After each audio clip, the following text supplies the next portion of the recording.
consciously. Nobody is going to do the work for you but you. I don't care what age you are. It's never too late to change that piece. Because once you change it, then you can share the gift that you got with somebody else. Then the children will have it. Then the children will have it already. And talk to them in the belly. Talk to them when they're young. Whisper in their ear. Whisper in their sleep. You are great. You are powerful. You are the stuff. You are all that. You are a millionaire. You are an achiever. You are ambitious. Les Brown has told us, what did he say? You got to be what? Great. You got to be what? Hungry. Les Brown. Come on, I know you know the one. You got to be what? Hungry. Hungry. He said hungry. He don't say hungry. He say hungry. You know what hungry is? That's your ambition. How big is your ambition? Don't lose your ambition. You always want your children to be ambitious. If they have only one gift, one value in them, you want the value of ambition.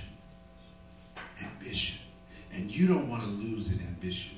As long as you breathe in life on this planet, you are here for a purpose. You are here for a purpose. Don't lose your purpose. See, we get trained to forget about our elders and leave the world, but our elders are needed. Our elders are needed to share the wisdom of their experience with the younger generation.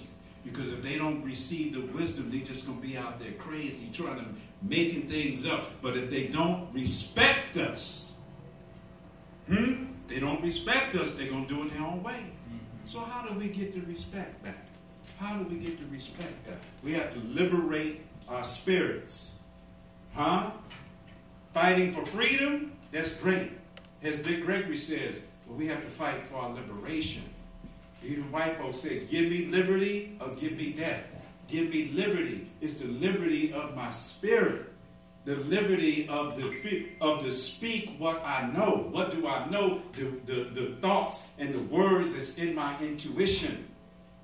It's to face our young men and women, to face the folks who have turned into thugs, to face the gangbangers on the street. Say, no, you're not selling on my corner. I live here. You came out of my belly. You came out of my Johnson. You came out of me. I will not tolerate this, even if you have to kill me. That's liberation. It's the liberation of your spirit. You cannot tolerate madness. You cannot tolerate so-called white supremacy. You cannot tolerate it. Because if you tolerate it, you automatically be inferior. And you don't even know it because you're tolerating it. Don't tolerate it. But how do you not tolerate it? See, the old school, you fight back, you riot, you strike, you protest. All that has its place. But we're in a new day now. We're in a new day and time of information. Our forefathers and our foremothers have torn walls down. They've torn walls down. When Martin Luther King was marching, it was only 5 black millionaires. And now it's 30,000 plus. We've torn some walls down. You can't say you was born to be broke when you got examples, 30,000 plus folks, examples out there that look like you that's doing the damn thing. You can't, ain't no excuses. Back then, we didn't have no images. There was a few. See, when Martin Luther King was marching and A.G. Gatson and the rich boys came, the Fullers and the rich black men came to him and said, Martin, look, man. We got him, man. We got him with this bus boycott. We got him by the balls. We got him by the ovaries. We got him.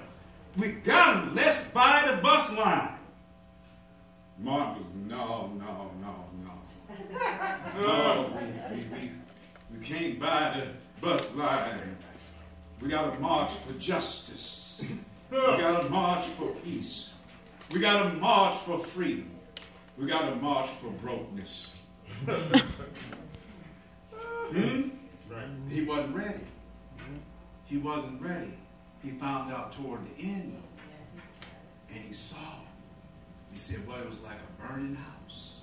He saw the check that hadn't been cashed. He saw the check that bounced. He saw when he went and protested with with the sanitary workers. He saw for the economic freedom. He was coming over to the economic piece. See, we're going from the civil rights movement to the silver rights movement. Right. And now it's about the money. It's like the color of freedom is not black or white. The color of freedom is green. Now, a lot of y'all ain't feeling that because you still got a negative association with money. You don't understand how money buys freedom. Yeah, you may be a wealthy black man and you may not be able to get a cab in New York, but guess what? You can hire a driver to come pick you up.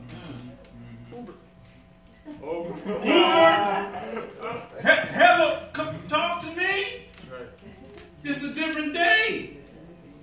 No more excuses. You can create your reality. If you start focusing on creating your reality and making you some money, you start making you some money, you will realize all of a sudden you ain't really that upset no more. The stuff you thought you was mad at with a few $1,000s, you ain't that mad no more. You hear me? All of a sudden a whole lot of anger leaves. A whole lot, you know, the new slavery is poverty. That's the new slavery. But those 30,000 plus millionaires I was telling you about, most of them, if not all of them, guess what? Came out of nothing. They wasn't born with no silver spoons and no gold drawers and all that. No diamond socks. They came from nothing. They came from nothing.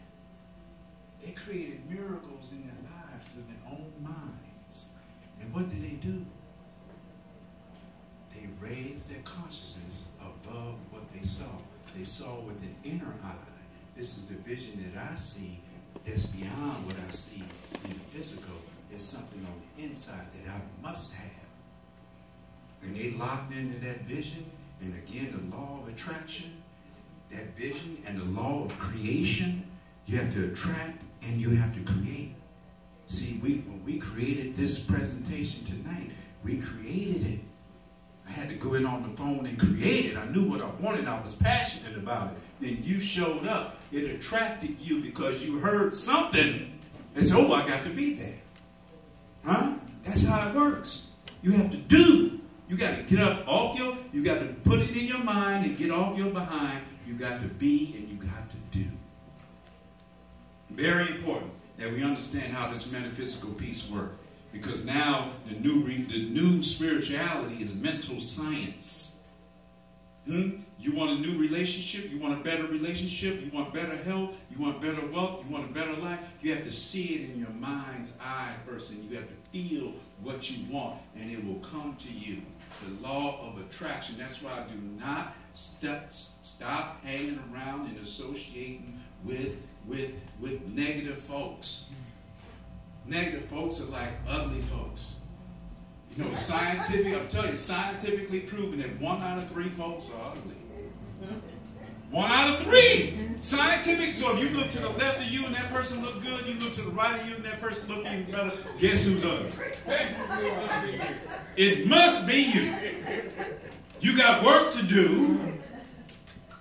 So you want to start affirming your beauty, your handsomeness. You want to start affirming who you are and feeling beautiful, because we're all unique and we're all beautiful and we're all handsome. Everybody's beautiful. Everybody's handsome. You got to feel that and affirm that, and all of a sudden people will start complimenting you and how beautiful you are.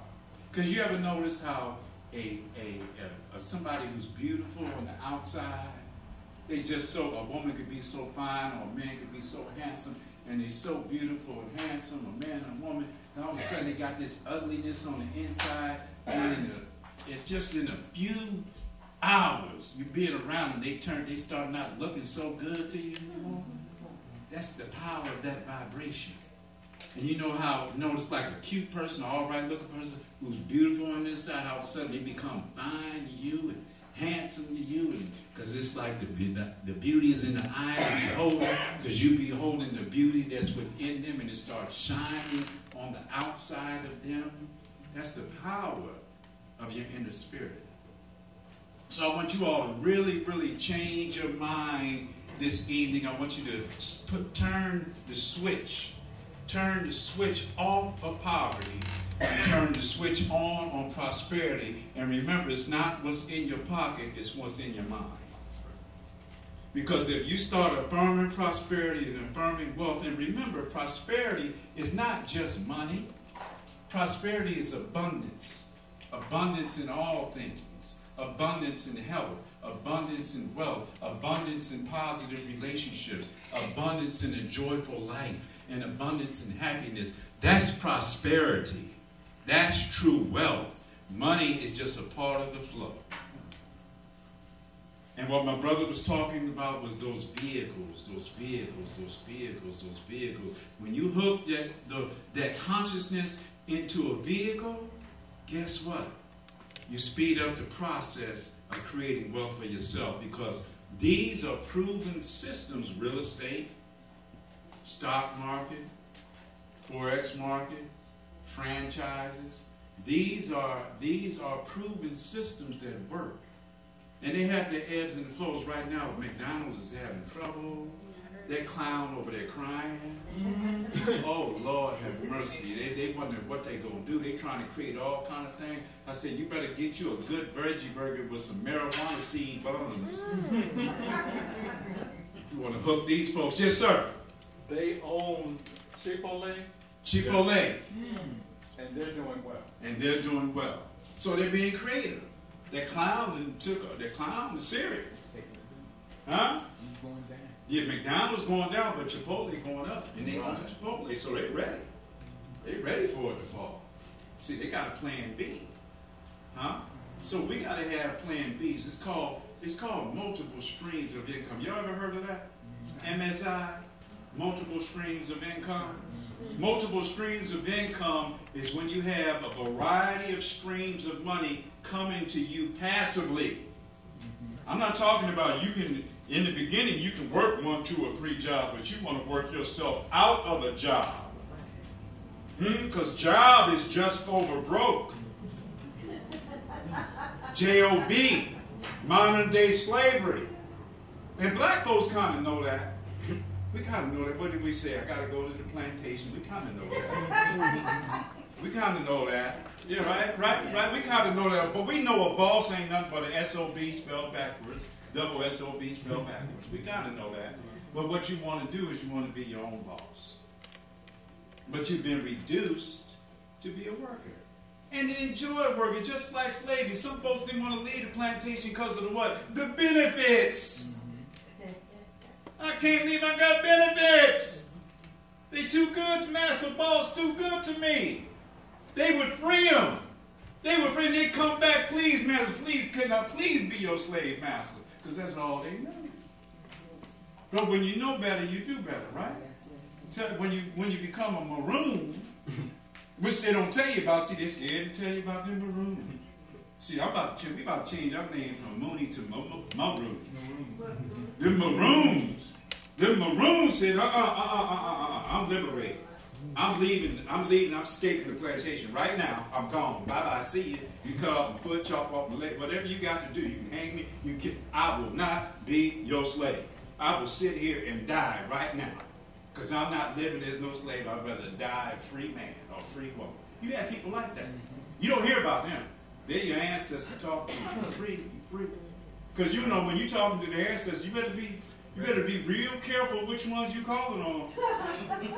You got some of them Sambos and Chunkbos that will talk to you, tell you, sell out, sell out, sell out, sell out, sell out. Don't listen to them. You got to turn them off. You got to listen to them good ancestors that was telling you, free.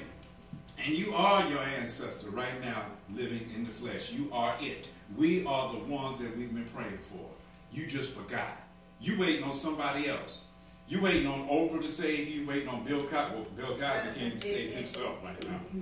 You waiting on folks to save you from the outside. You wait for it. You thought Obama was going to do it. Didn't you? Thought that was the new magical Negro, didn't you? You thought he was walking on water. He was going to split the river. Look at y'all shaking now. Y'all know 8 years ago. Y'all was Obama, the new Jesus Christ. Y'all, come on. Y'all know Obama, I heard black folks say, O is for Osiris. B is for Ba. I tithes for God. They was putting all kind of spiritual stuff on Obama. Till they figured out he was working for them. He ain't nothing but a CEO working for the corporation called the U.S. of A. He got in there because they wanted him in there. They put your face in there so they could control the world and cool everybody out. Because right before that, black folks was about to riot like they're doing in Baltimore all over the country. They put him, everybody, shit, Obama, Obama, Obama. That's how it went down. But now we see the light there. That's why I say, when will we learn? When will we learn? Lesson time. Learn the lesson. If you don't learn the lesson, you're going to keep coming over and over and over again till you get the lesson. And the lesson is personal empowerment and creating your own reality. No matter what's going on out there, you have the power to create your own reality, and you always have. There were black folks who were never slaves. There were black folks already here before white folks got here. Right. You ever see the Olmecs? That's right, in Mexico. Olmecs stand for me for Old Mexican. That's right. Olmecs, the heads, the big gigantic statue heads in Mexico that's facing the motherland that we know of as Africa, facing the motherland with faces and big nose and big lips and kinky hair and big black statues. And you know what some of them racist Mexicans say? That they got fat lips and a fat nose because the statue fell over and flattened the nose and flattened the lips, but it didn't break. What kind of craziness is that? But we know that our people was already here, already traveling the world long before Columbus. In fact, black folks is the one that guided him here. We're already here. Native Americans, we're already here, already all over the world. We are the original, the aboriginal. We are the original wealth. We created commerce. We created business. We have to know that. We have to know that this business is not, remember, white folks was coming out of caves.